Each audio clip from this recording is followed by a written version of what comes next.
Hi, good morning everyone. Let's get started with the next topic for this training session, which is on user creation and maintenance. So in this training session, we'll be seeing how do we create users in an SAP systems, which are the T code which is used for managing and maintaining a user master record, and while creating a users, which are the fields which is required for creating a user. So basically in this particular session we have gone to SU01, that is the transaction code.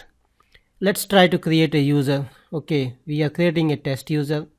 Just click on this create button, the first button which is for create, second is for change, then display, then add, delete, then copy, lock, unlock, and change password. Okay, now the first thing that we are going to do is use the first button which is for creating a user. Okay, while creating a user you can see there are different fields, which is address, logon data, and there are other fields. So let's see in this particular first tab where you have the last name which is mandatory. Okay, so this is the only mandatory field in this particular tab, but there are other fields which is required which can be used as well. Say for example you have person information, work center information, and other details. So let's go to the logon data tab where you have the information about the user type. You can see different user types: dialog, system, communication data, reference. Okay, so in this particular case let's select dialog user, and then there is a field for new password. So let's enter the new password for this user. So this is basically an initial password.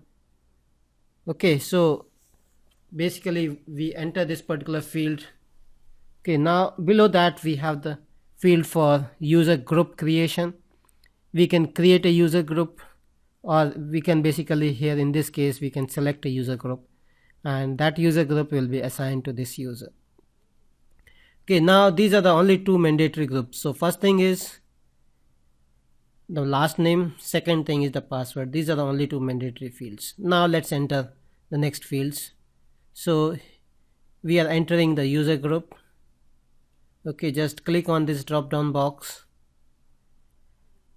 and this drop down box shows the different user groups which are available. So let's select one of the user group.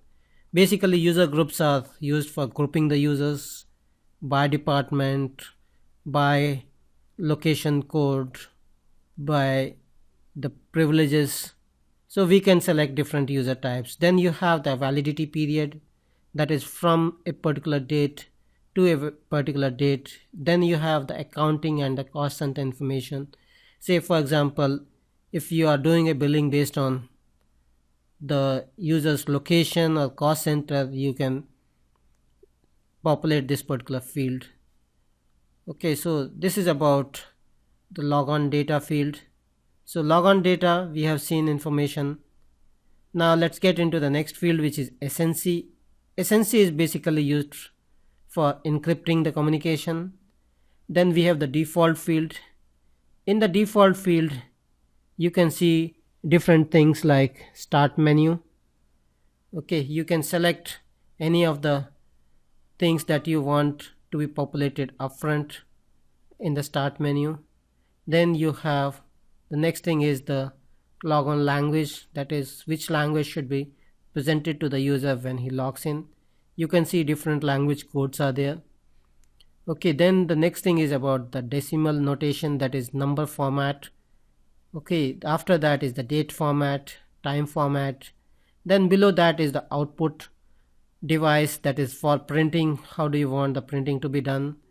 After that it is about the personal time zone information. You can define the time zone. Okay, then the next is the test status, that is the testing, that is about using cat. Okay, now let's get into the next tab, which is parameters. You can define different parameters. So here you can see there are different parameters which are available. We can select some of the parameters, and basically these parameters are for populating or pre-assigning few things. Okay, so that is about the parameters field. The next thing that you are seeing is the roles.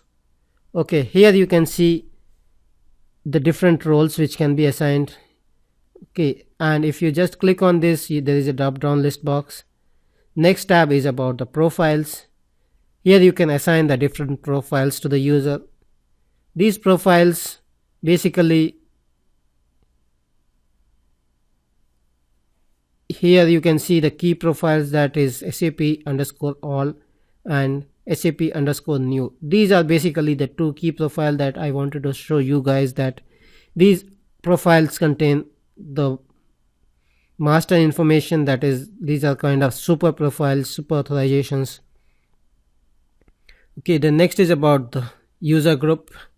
We just saw in the first tab which you can select a user group from there, or you can come here and assign a user group. Say for example, you have support group, system group, monitoring group. Like that you can group your authorization and can assign the user groups accordingly. Then you have the personalization group. You can define or create different personalizations over here. And last is about the license data, that is the contractual user type ID. You can assign it here.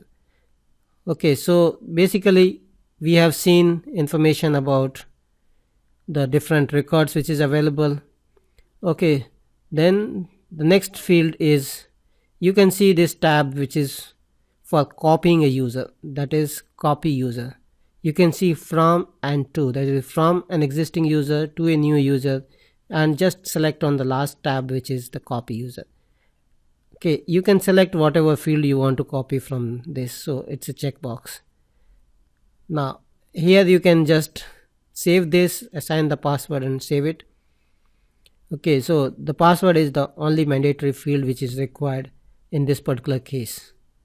That is, you are copying a user and assigning a new password for this copied user. Next is about the lock unlock. Here you can check the status and do a lock or unlock. Okay, you can see the first is, this is unlock tab and this one is lock tab. Okay, so that is about the different fields.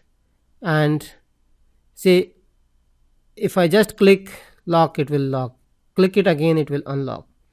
Now this is the last tab, is the change password. You can change your password from here. Okay, you can enter your password from here. Okay, so that is about changing and modifying the user password.